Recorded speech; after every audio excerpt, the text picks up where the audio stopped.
Hey, welcome to BreitWerks. No, you are not seeing double. We have two red turbos.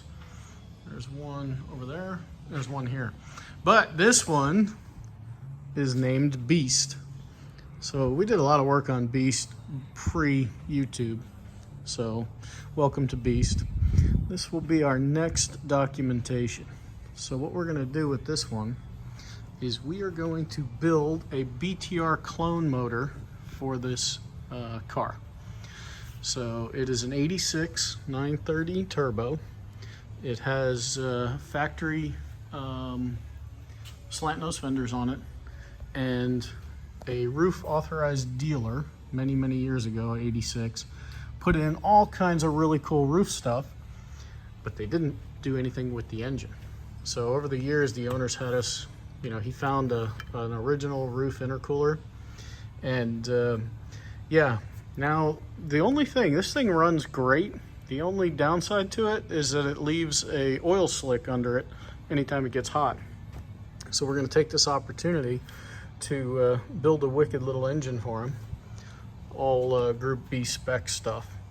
However, before we can drop this motor out of this car, the owner was very transparent with me. He's a great guy. And he told me he does run ethanol gas in it.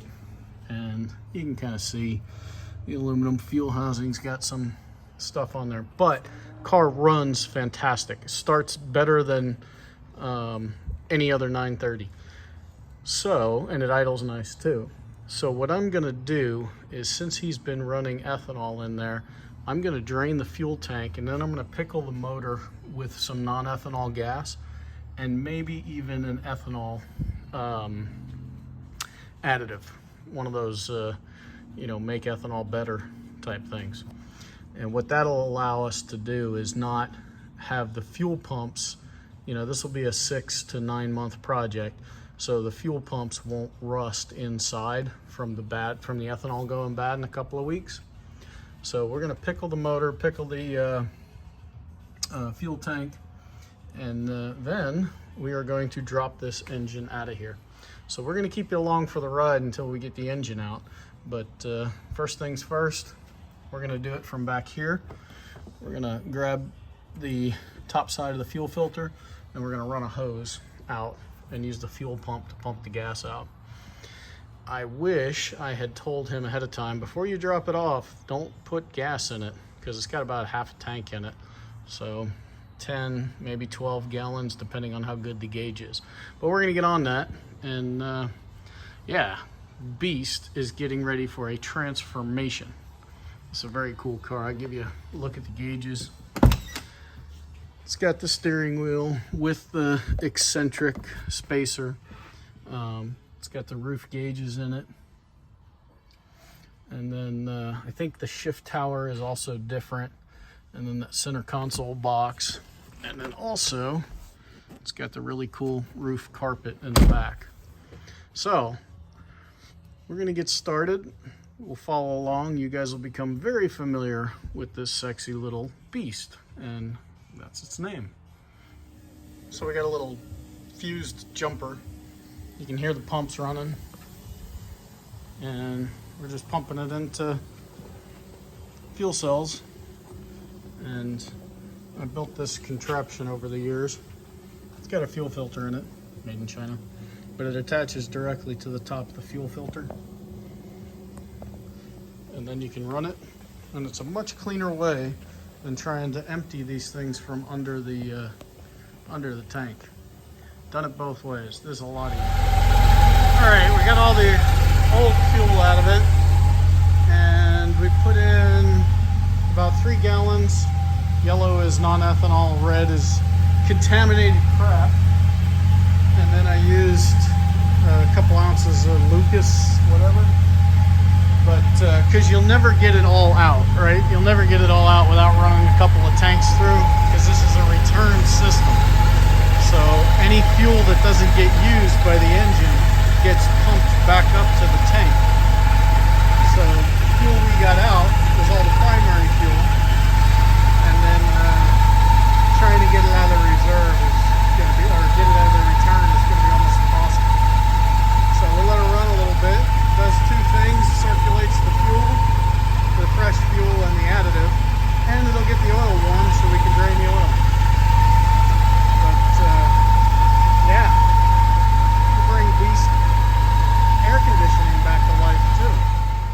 right, before I get too far with the removal, give you an idea of what we're working with here. So, tranny's gonna get rebuilt. It's leaking from lots of orifices and very tough to get into gear. You got to know the car to be able to shift it. And we've got all kinds of just random oil leaks all over the place. So I have no idea what's going on up there, but that's a lot of stuff. I wouldn't be surprised to find a broken head stud. It's amazing. These little things are like tanks, right? They just keep running and running, doing what you want them to do. Meanwhile, they're suffering in silence. So I don't have a problem showing this, because when we put this back together, it's going to be out of sight. All right, we're going to get on with it. All right, well, we have gotten all of the oil lines disconnected. So on this car, there are 1, 2, 3, 4 oil lines. We've got the clutch cable moved out of the way. We've got the actuator arm off. We've got the throttle cable unhook and push back. Axles are out. Ground cable unhooked. And the sway bar is out. So as far, oh, and the other thing this car had, has 2 lines. Right, it's got the roof boost controller, which looks cool in the car, the dial of death. So we had to get those off of the wastegate so that we didn't pull anything else down there. So we've got the bottom of the car, and we drained the engine oil and the transmission fluid. So we think we've got the bottom of the car all sorted out. Now we're gonna head up top, start making or disconnecting stuff up there. One thing is this O2 sensor, you know, it's an 86, so I think it wants an O2 input, but in the 7 years of working on this car, I have never figured out where's the other end of that wire. So we may find it, we just hopefully won't find it the hard way. All right, we're gonna get on with it. Pulled out the AC compressor, right? Because there was no juice in the system anywhere, so just took it off. When we put it all back, it's going to work. Next, we're going to take off the intercooler. So we got a couple lines running to it. One goes to the auxiliary air valve. The other one runs through the blow-off valve. So this is a long neck roof intercooler, a little bit different setup. So we'll make sure that we document that before we take everything apart. But yeah, so next step is usually start over here on the right side. So you've got your breather line, and then on the later cars, you've got this air oil separator. I hate to call it that because they get such a bad name with the more modern Porsches, but this actually is probably one of the best air oil separators ever designed. But you just don't want to be dragging it with the engine as you're dropping the engine. And then, you know, other than that, there's not too much. I wonder what that is. I think we're going to find a lot, because even though we've worked on this car for the last 7 years, we've never taken the engine out. We've never really dove into the engine bay, other than changing alternators, changing out the intercooler. We've never gotten very far. So it's going to be fun to see what we find. So we got our intercooler off. Everything on the right side is now unhooked. Over here, you know, I'm looking at the engine harness and I'm going, oh, it's not going to be cheap, but yeah, we're definitely going to have that replaced. You can already feel the crispy crusties on it. But yeah, this one, I was trying to figure out the vacuum line, and I don't know, it's just routed kind of weird through the all the fuel stuff back there. But I mean, when we put it back together, we'll put it back together right. I'm trying to take a ton of pictures, so if we have any questions, we can just refer back to them.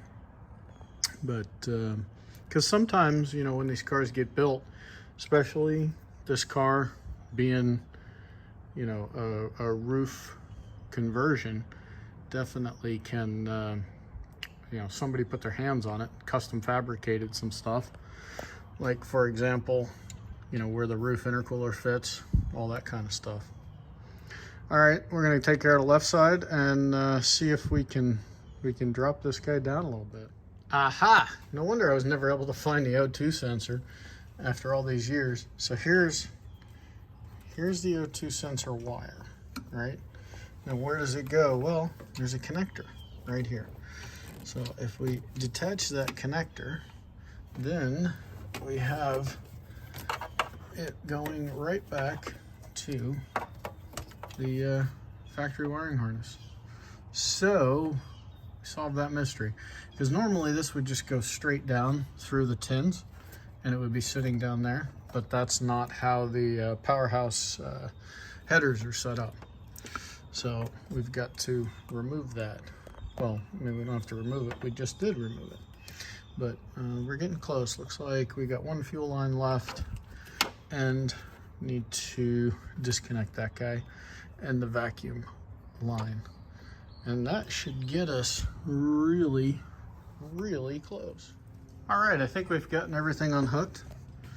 So we've got 1, 2, or let's say 2, 3 fuel lines disconnected. So the third one is the return.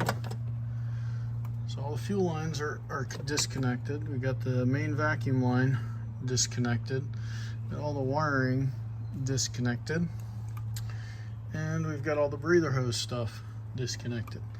So if you guys see something that I missed, hey, let me know, because we want this thing to come out nice and smooth. I knew you guys were gonna forget something. This little guy right here. Oops. Right, so luckily, if you check every time you make a move on the way down, you'll find anything before it gets stretched too tight. I know that sounds easy when you say it fast, but yep, we got clearance, so we're gonna keep coming down with our clearance. Yeah, so I don't know, I used the yellow adapter thing because this has heat boxes on it. That yellow adapter tool thing, sometimes it makes it easier. On the turbos, you really have to, that's the thing I'm talking about. But it doesn't even look like it's sitting on it correctly. On the turbos, you really have to get the angle, because the output shaft, you don't want to bend the output shaft. And you got this extra little lip. So lots of cars, you see some dude ground off that lip because they couldn't get the thing to bend enough. But luckily we could, and we're gonna get the car up out of the way and get this in less of a precarious position and hopefully get it up on a stand. So yeah, you too can drop a 1986 930S. Wow, I put this muffler on there, and I remember it had these gouges in it, but boy, that thing is a lot bigger than out in real life. Look at that. Oh, this is gonna be a fun one. So that clutch disc actually looks a lot better than I thought it was gonna look. I mean, it's not bad. You could not shift a car. So I'm guessing the synchros in this thing are just toasted. But a lot of bluing, a lot of chatter on the flywheel. So I'm almost wondering if they didn't use the original. I mean, you can feel like big grooves here, but they don't show in the clutch. So I'm almost wondering, is somebody changed this clutch from the rubber disc or whatever and left the flywheel alone? I mean, that's a pretty big. So we'll probably put a new one of those on. And then a lot of bluing on the pressure plate.